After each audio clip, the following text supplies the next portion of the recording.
bo'lyapti. Nimani ovozi muncha desak, mana shu traktorga avtopilot qo'yib berganmiz. Mana avtopilotda boshqaryapti. Xo'p.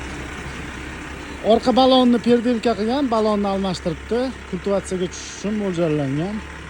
Mana shu traktorga avtopilot qo'yib berdik. Eng qizig'ini aytaymi? Mana shu uy traktorchining uyi. O'zbekistonda traktorchilar yashayapti, lekin bor-ku, ancha muncha o'ziga to'q traktorchi ekan.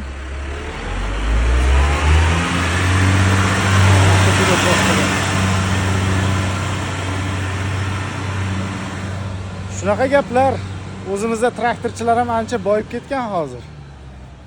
Unda ham o'ziga to'q, e'tiborli, traktoriga yaxshi mehr beradigan traktorchilar shunaqa yashayapti. Mana uyini ko'rishingiz mumkin. Chiroyli, fayzli xonadon qilib qo'yibdi.